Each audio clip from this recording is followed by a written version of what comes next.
So I'll tell you a little bit about some moments in my life, and what drives me to do this work. And then I hope that those short stories, these little snippets of my life inspire you, and inspire you to really take a dive into the work that FY is doing in trying to raise children who are not just putting their head down and trying to be good workers, but children who want to make the world better. So as you know, I came into Islam in '93, so it's been 25 years, and now, if we want to update my bio, it's about 15 years of education. And even though I've been in school, I've been in school for many more years, my trajectory is not direct. But when I was growing up in the '80s, I did not know too much about myself and who I was.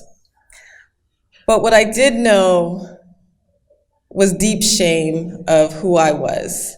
And I was made fun of by my classmates. And my teachers, I was the only Black student in my school.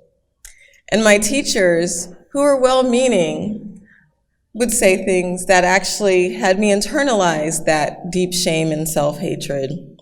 So Black History Month came around, and one of my teachers asked me, I think I was in third grade. No, I wasn't in third grade. I was in either fourth grade.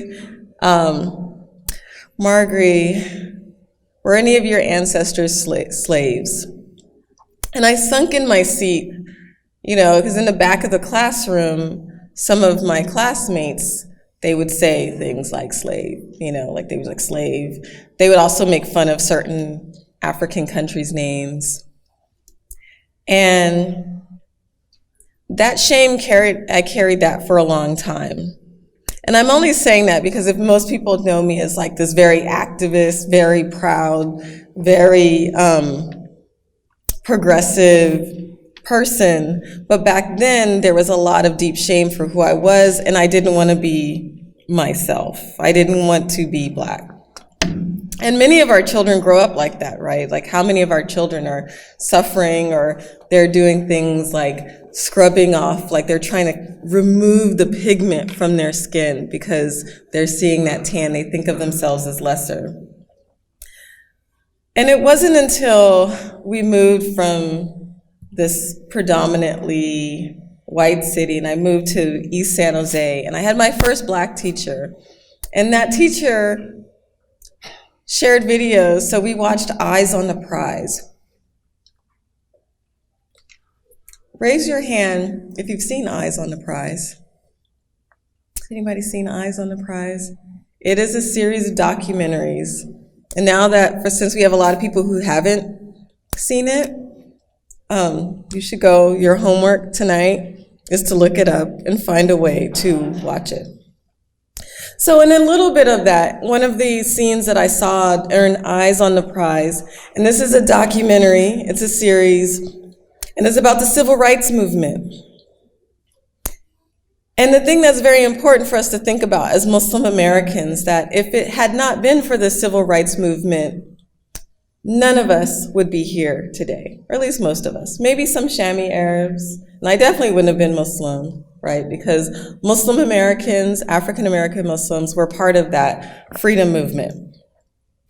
But in that documentary was this struggle of dignity, that any of the rights that African Americans attained, the rights to vote, the rights to live in neighborhoods against redlining, the desegregation, all of those were fought. They fought for those.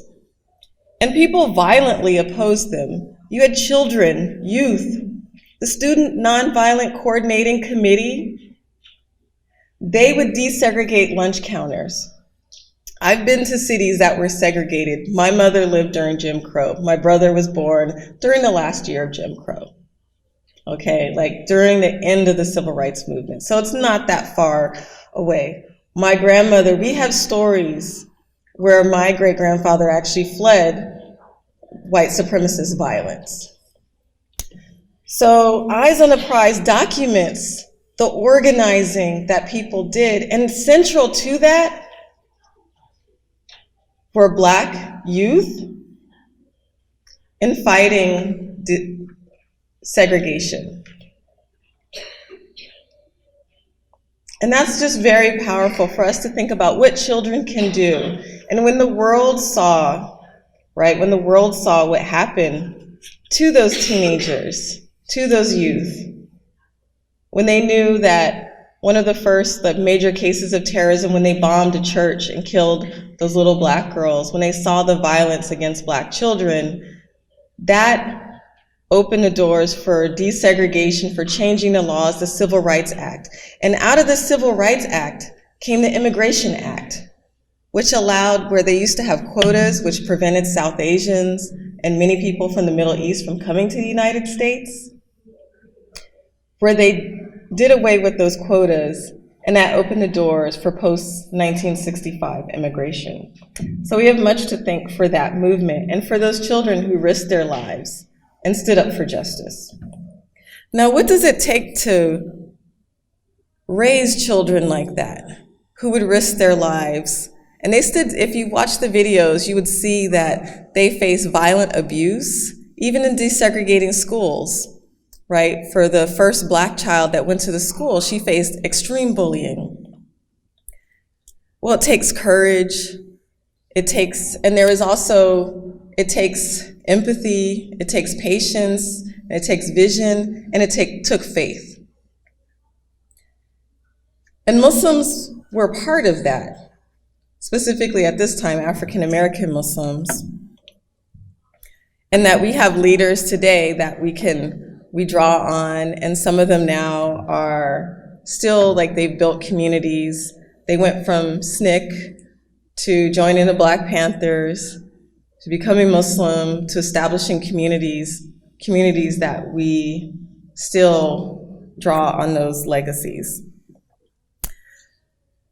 So back to that story, that when I saw those videos of Eyes on the Prize, actual footage of my people standing up for their rights, it instilled both anger, because that's part of the movement, right? Thank you. I was going to grab that. It's at my halfway point. But it also instilled in me a deep sense of pride that we did not just sit there passive. And it sparked a deep interest in history, where I started to look at moments of resistance against oppression. And as somebody that was African, as an African American, I also understood that our fight for freedom against oppression, that it benefited all Americans.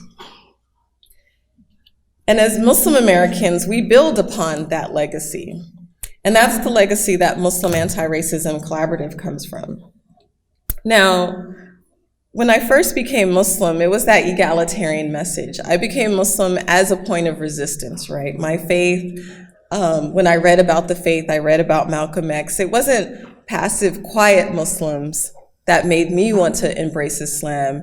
It was those that spoke against injustice. It was those that worked and supported decolonization and independence movements in the Middle East, in South Asia, in Africa, and Asia. But as I became Muslim, after a few years, I saw that there were some Muslims that they had internalized a lot of the negative messaging about African Americans, about themselves. Some were told, like, hey, you know, you're better than these people.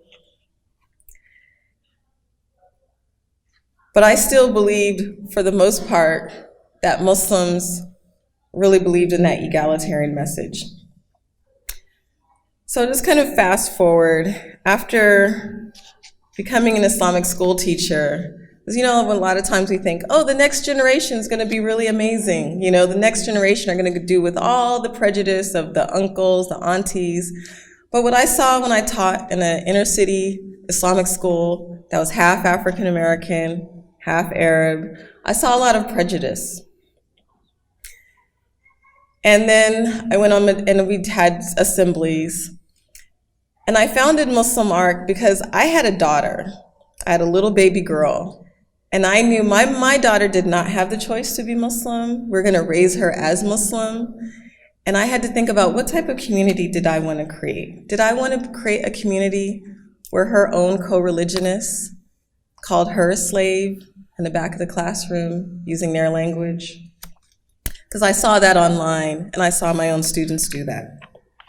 And so in 2014, when we founded with the hashtag Being Black and Muslim, we had no idea whether it was going to be a positive experience or what people were going to share. And we saw a lot of great pride and dignity, but we also saw a lot of heartbreak.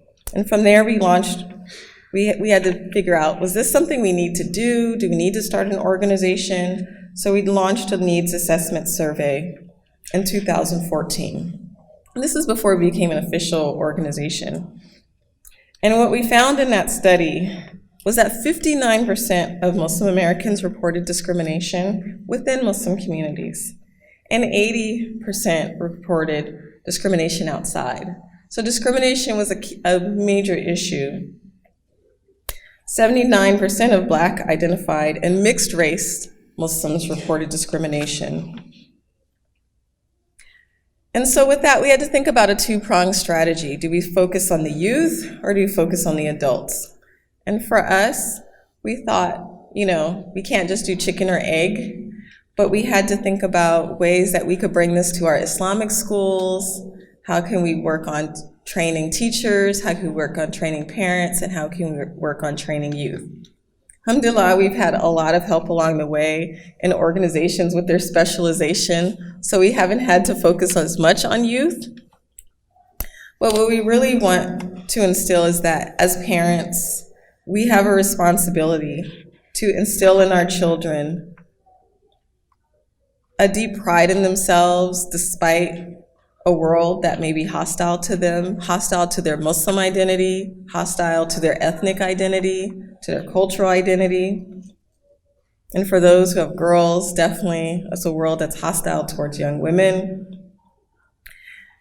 And despite that they have much to be proud of and much that they have inherent value. And so for us, is working to train adults so that we can instill those values in those that come after us. And so we adopted an anti-bias, anti-racism framework, which has 4 major pillars, where we hope that each person, especially starting with the children, demonstrates a positive self-awareness and a confidence and pride in who they are. And part of that is understanding their legacy of standing up against injustice. And that goes back to the Islamic period, that goes back to the Quran, and understanding those stories of speaking against Pharaoh.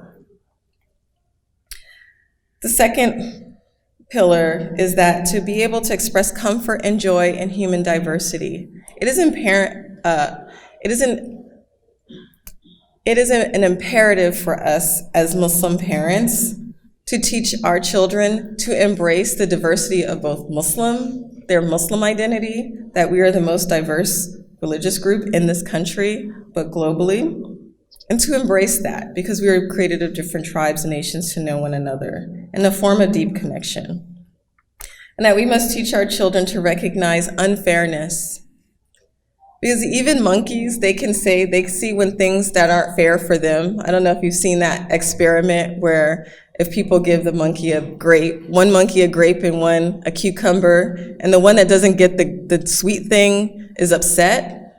But as human beings, we have the capacity towards empathy and looking at injustice outside of ourselves. And that's what we have to teach our children, is to be able to understand that unfairness hurts us all.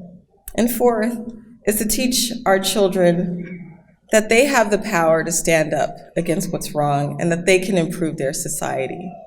That they don't have to, they can hate an injustice with their heart, because we know that's the weakest of faith. And as children, they may not have all the power in the world, but just knowing what's right and wrong.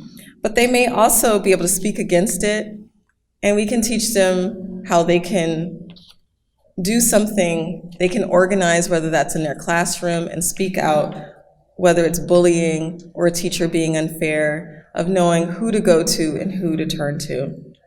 So I invite you all to join me in that journey with Muslim Arc, with FYI, and learn how we can teach our children to be upstanding, to be like those children at SNCC who grew up,